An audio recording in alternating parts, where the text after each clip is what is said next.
Mayong gabi ug malipayong adlaw ipapahulay sa tanan nato nga mga kaigsuonan, mga kauturan naton kag mga kabugtuan nga sakop sa Central Philippine Union Conference. Karon mao ang ikaduha nga Sabado nining nga bulan sa September og atong gipasalamatan ng atong labaw nga makagagahom nga naghatag kanato og lain usab nga kigayunan dinhi sa atong tulumanon matag alas 7 hangtod alas 7:30 matag Biyernes sa gabi ug sa atong mga kaigsuonan nga nagapaminaw sa lain-lain nga mga social media platform. Ako kamo nga gi-abi-abi ni takna sa kagabion sa atong tulumanon The Church at Study.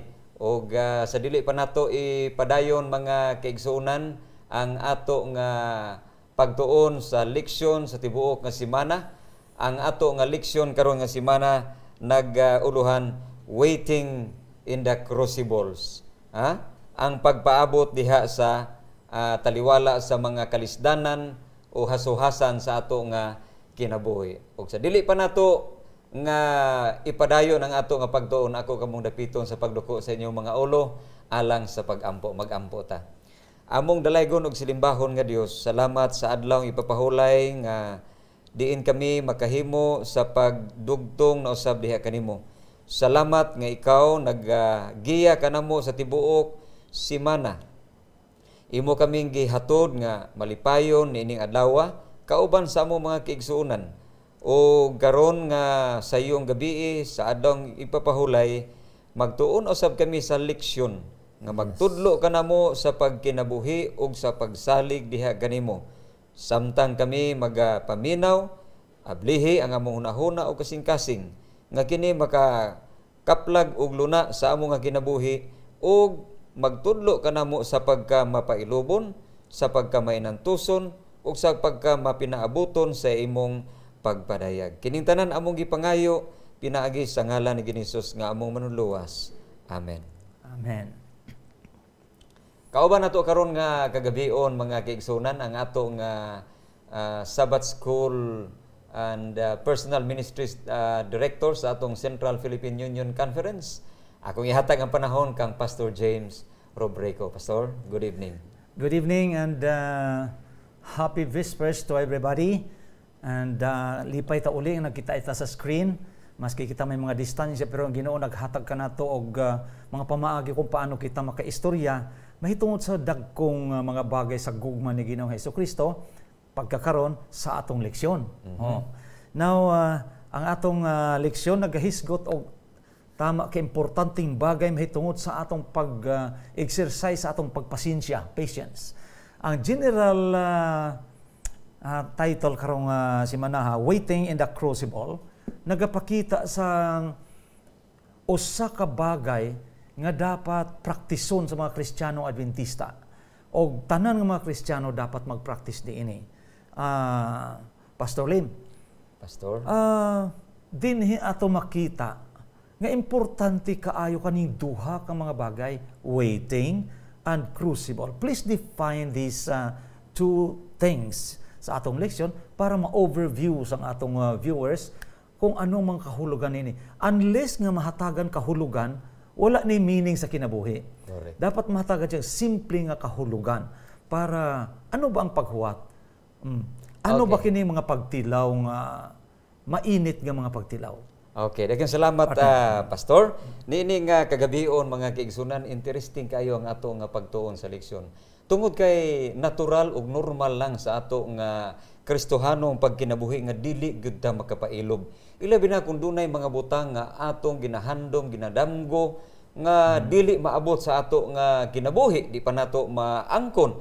Pero sa diha nga ato nang makabuot o mahimutang na sa ato nga kinabuhi, diha pa ta maka batyag sa kining kalipay sa ato nga pagkinabuhi. Ug tungod kay talagsa ra man gyud sa ato nga kinabuhi nga dili ta makapaabot, kinahanglan ato ning tun-an mga kaigsuonan, mga higala, tungod kay usa kinis mga kinaiya sa atong Kristohanong pagkinabuhi nga angay natong ikinabuhi og ato kining bansayon kung wala pa man nato ni siya mabatning kinaiya, ato ni siya nga ibansay aron to Pastor James nga sa atong pagkinabuhi madaog nato ang atong mga pagsulay sa kinabuhi. Now, Yes. unsa man ang kahulugan ni ining kining waiting mga kaigsuonan, kining pagpaabot. Kung atong tan-awon kining pagpaabot, murag dili kita ganahan. Mura bag og negatibo kini og impact sa ato nga kinabuhi kay naa na unta pero magpaabot pagyod. Okay?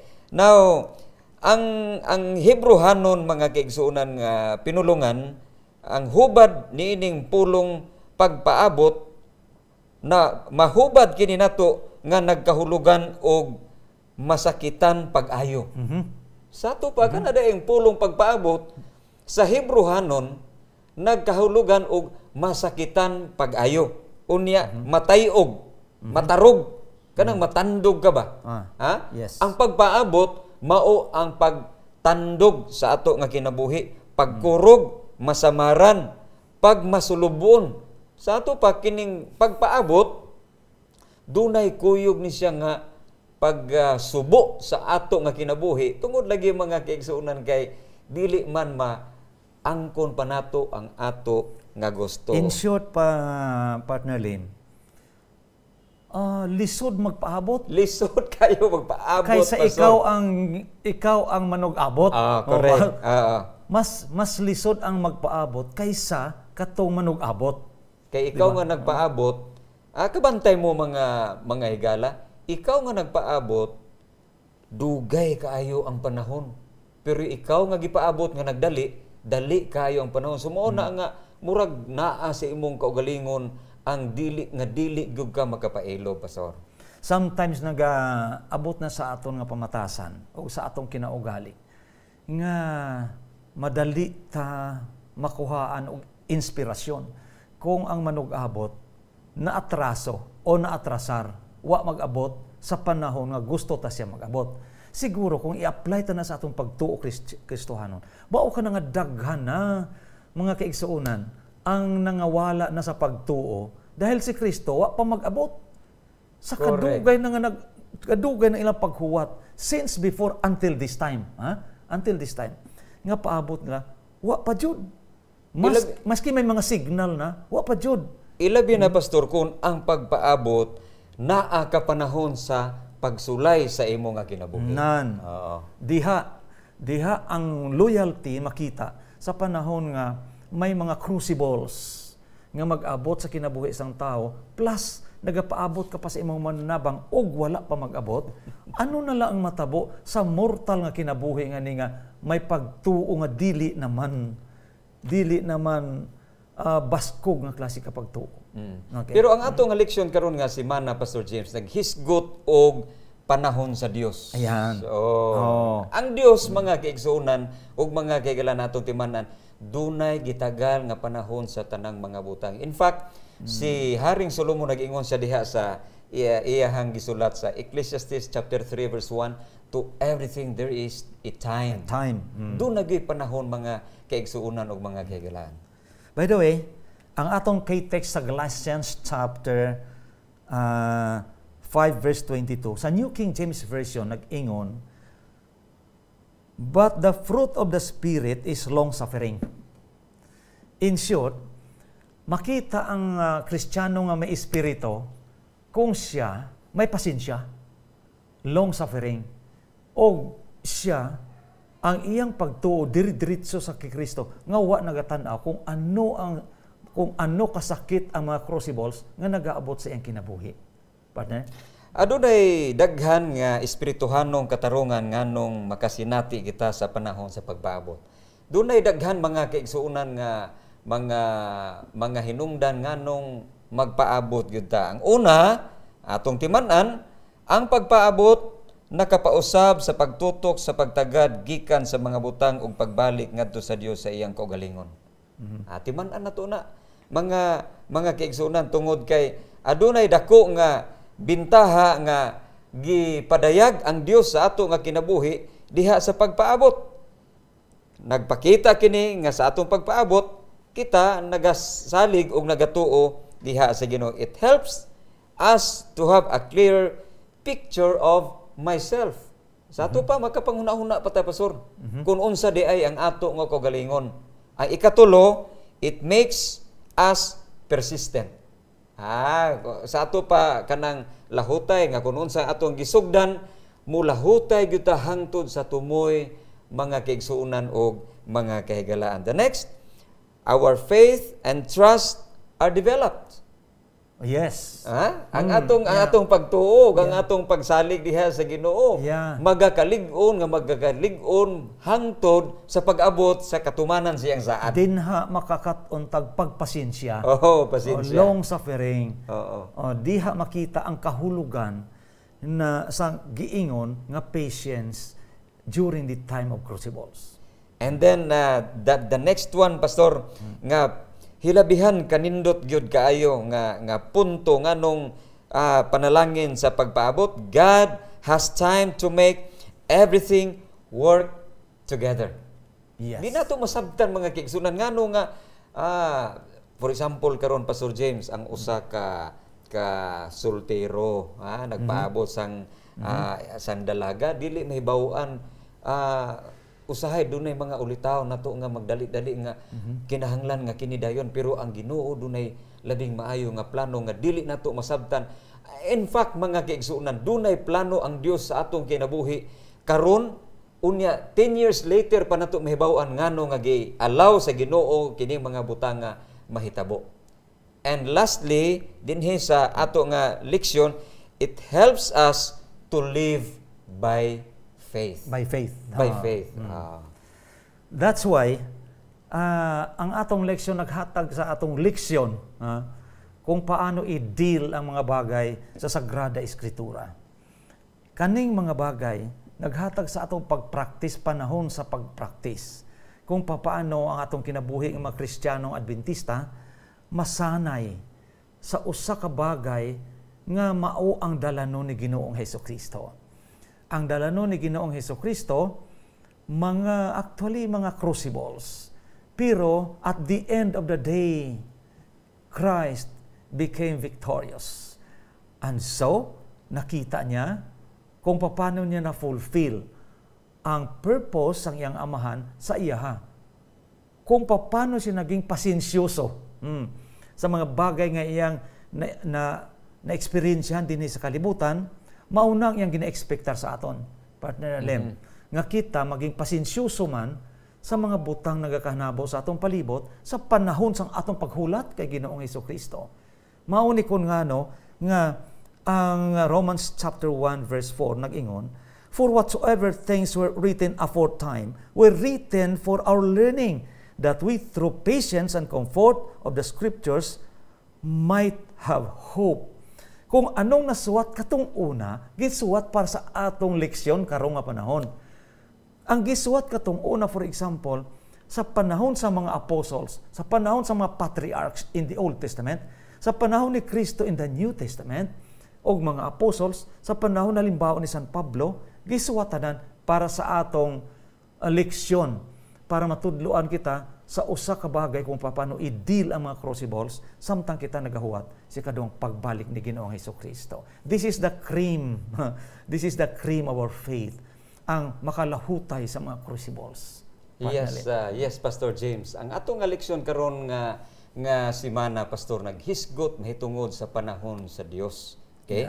Panahon sa Dios. Kindly tell us briefly kung unsa man, Pastor, ang plano sa Ginoo, ang fulfillment sa iya nga plano in sending His only begotten Son, Jesus Christ. Yes, in fact, ang atong leksyon nag-ingon that God is the God of patience.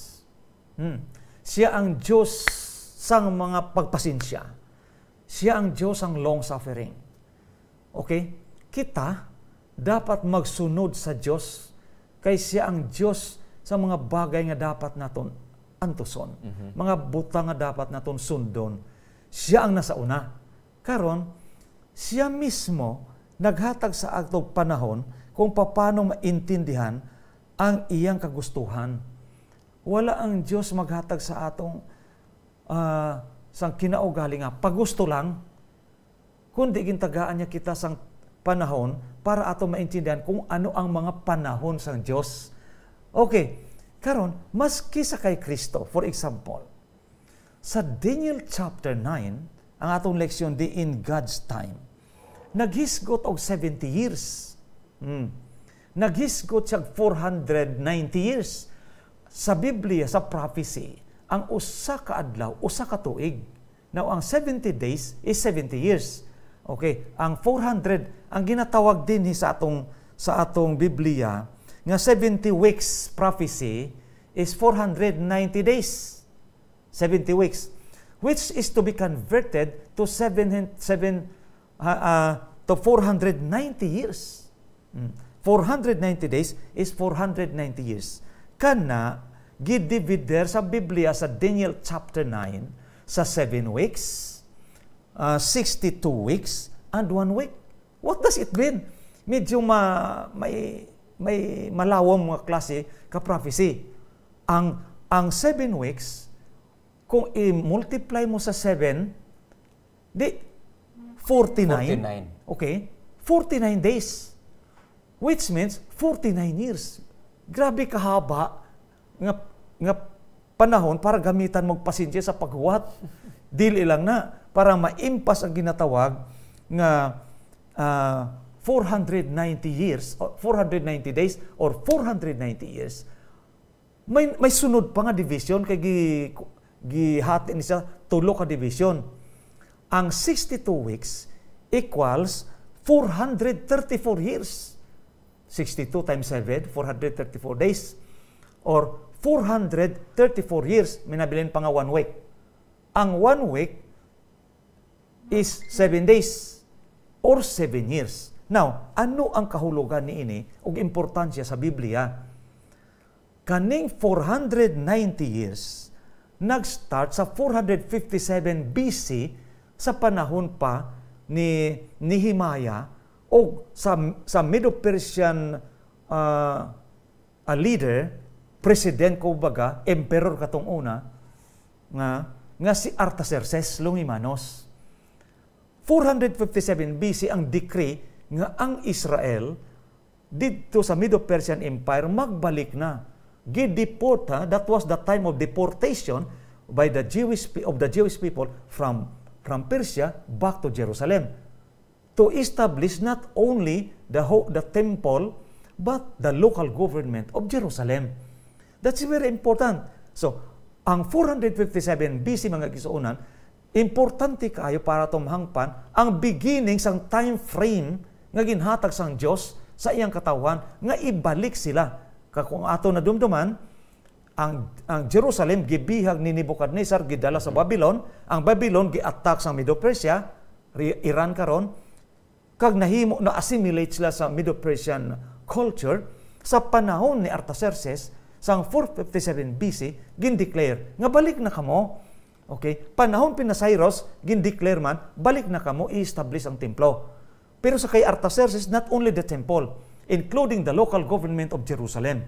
Now, that was 457. Dinhi nag-start ang ginatawag sa Biblia nga 70-week prophecy or 490 years. 457 BC down through 408 BC equals 7 weeks. Dinhi nag-start ang first division nga 49 years sa pag-rebuilding sa Jerusalem. From 408 to 27 AD, 62 weeks tanan, hangtod 434 years naman ang paghulat, hangtod sa pagbautismo kay Jesus Christ. Kita mo mga kaigsunan o mga higala, pati ang pagbautismo kay Jesus Christ nakakompute sa Biblia, sa Book of Daniel chapter 9. Very interesting nga may computation. Imagine that. Jesus Christ was baptized when he was 30 years old in 27 AD. Nga pagdugay nga paghuwat, may 1 week pa nabilin. Ang 1 week from 27 AD to 34 AD. Now, 27 AD, according to the Book of Daniel, at the middle of the week, meaning to say, at the middle of the 7 years, the Messiah shall be cut off, Si Kristo namatay at the middle of the week or 7 years, 31 AD. Exactly according to the Bible, sa time frame sa Diyos. Now, may kulang pa nga 3.5 years. By 34 AD, ang usa sa mga disipulo ni Kristo nga si Stephen, gipatay sa Jerusalem. Ano importansya sang 34 AD? This is the termination of the 490 years or 70 weeks nga giingon sa Biblia. Now, meaning to say, ang 490 years na impasse from 457 BC down through 34 AD, exactly 490 years or 70 weeks, mga kaigsuunan, dinhin naton makita nga ang Diyos mismo na may timeline o may naa siya nga yardstick, prophetic yardstick, sumala sa iyang timing. Mauna nga may panahon ang Diyos para itudlo sa aton kung paano i-interpret ang Sagrada Escritura. Partner Lim. Daghan kayong salamat, Pastor James.